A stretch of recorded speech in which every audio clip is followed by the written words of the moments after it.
বিসমিল্লাহির রহমানির রহিম। আসসালামু আলাইকুম। নতুন একটা ভিডিও নিয়ে চলে আসলাম। দেখেন পিঠাগুলো কত সুন্দর হয়েছে।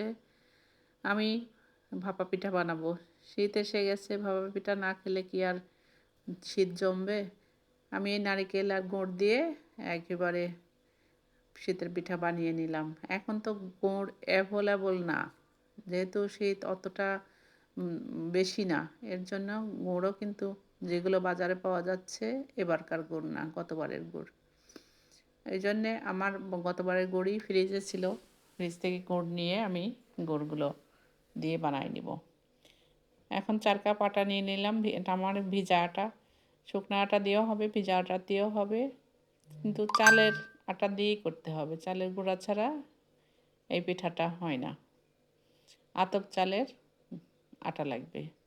আমি অল্প অল্প করে পানি দিচ্ছি আর মাখিয়ে নিচ্ছি। আপনারা যদি ভুল করে বেশি পানি দিয়ে দেন তাহলে কিন্তু এটা নরম হয়ে যাবে। নরম হয়ে গেলে এই পিঠা বানানো যাবে না।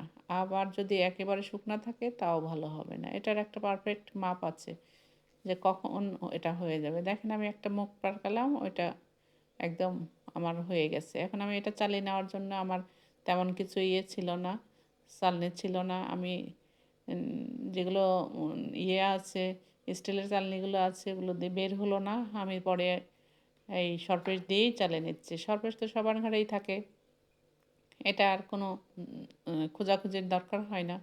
সরপেস দিয়েই চেলে নিলেই হয়ে যাবে। আমিও দেখাই দিচ্ছি কীরকম চালনা হয়েছে। দেখেন চিকন চিকন। এটা যদি মোটা হয় ভালো লাগবে না দেখতেও, খেতেও কিন্তু ভালো লাগবে না। সুন্দর চিকন চিকন চালনির মতোই হয়েছে। আমি এখন গুড় কেটে নিচ্ছি। গুড়গুলো কিন্তু একদম অরিজিনাল, যেরকম নতুন গুড় যেভাবে এনে ফ্রিজে রাখা হয়েছে ওইভাবেই আছে। ডিপ ফ্রিজে রাখতে হবে, তাহলে কিন্তু এই গুড় যেরকম নতুন ছিল ওরকমই থাকবে। এটা যে 1 বছর আগের গুড় এটা মনেই হবে না। এই গুড় আর নারকেল আমি রেডি করে নিয়েছি। এখন আমি এই একটা কাপড় লাগবে, নেট কাপড় হলেই ভালো হয়, আর না হলে পাতলা মার্কিন কাপড় দিয়ে পিঠাটা ঢেকে দিতে হবে। আমি এখন অল্প অল্প করে গুড় দিব আর নারকেল দিয়ে পিঠাটা তৈরি করে নেব। এটা যারা সবসময় করেন তাদেরকে আর বলার কিছু নেই, তারা আমার চেয়ে অনেক ভালো পারেন। আর যারা কখনো করেননি তাদের জন্যই আমি বলে দিচ্ছি কিভাবে করতে হবে। আমি খুব ভালো পারি না, আমি বাসায় যেটা পারি করি সেটাই কিন্তু দেখানোর চেষ্টা করি।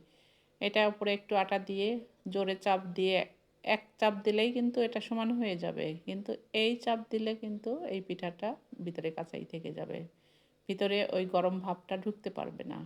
আর যদি অল্প অল্প করে সমান করে চাপি দেওয়া হয় তাহলে কিন্তু এর ভিতরে এই ভাবটা ঢুকবে, গরম ভাবটা, তখন আটা ভিতরের থেকে সিদ্ধ হয়ে যাবে পিঠাটা। এই চাপ দেওয়ার একটা মাপ আছে। এটা যদি জোরে চাপ দেন তাহলে কিন্তু চাটকা লেগে যাবে, ভিতরে শক্ত থাকবে, কাঁচা থাকবে। সব কিছুরই একটা মাপ আছে, নিয়ম আছে। সেই ঠিক মতো যদি না হয় সেটা কিন্তু আর ভালো হয় না। আমি এইভাবে একটা দুটা করে পিঠাগুলো সব বানিয়ে নিচ্ছি। এখন যেটা যখন ওঠাচ্ছি তখন সেটাই খাওয়া শেষ হয়ে যাচ্ছে। একবারে এটা জমা হচ্ছে না, আপনাদেরকে দেখাতেও পারছি না। কেননা শীতের প্রথমেই পিঠা বানানো হচ্ছে। এটা এর আগে আমি আজকেই ফার্স্ট বানাচ্ছি। কেউ খায়নি, এর জন্য সবার আকাঙ্ক্ষা আলাদা। এই জন্যে একটা পিঠা হতে 1 থেকে 1.5 মিনিটের মধ্যেই হয়ে যাবে। আর যদি বড় পিঠা বানান তাহলে কিন্তু 2-3 মিনিট সময়ও লাগতে পারে। এটা পিঠার উপর নির্ভর করে। আর যদি একটু ঢেকে দেন তাহলে সময়ের আগেই হয়ে যাবে। আর আমি কিন্তু প্রত্যেকবারই ঢেকে ঢেকে দিচ্ছি। একটু ঢেকে দিলে ভাপটা উপর দিয়ে বের হতে পারে না, খুব তাড়াতাড়ি হয়ে যায়। আর খোলা থাকলে ভাপটা বের হয়ে যায়, একটু সময় লাগে। আমার দেখেন এই যখন যেটা উঠছে এই একটাই পিঠা আছে, সবগুলো হয়ে গেছে খাওয়া। এখন আমি সবগুলো বানায় নিচ্ছি আমি শ্যুট করার জন্য। আমি সবগুলো একইভাবে একই প্রসেসে সবগুলো বানাচ্ছি। আমি একটা দুটা করে অনেকগুলো পিঠাই বানিয়ে ফেললাম। আপনারা নিশ্চয় বুঝতে পারছেন। আমি দেখেন পিঠাগুলো বানায় নিছি।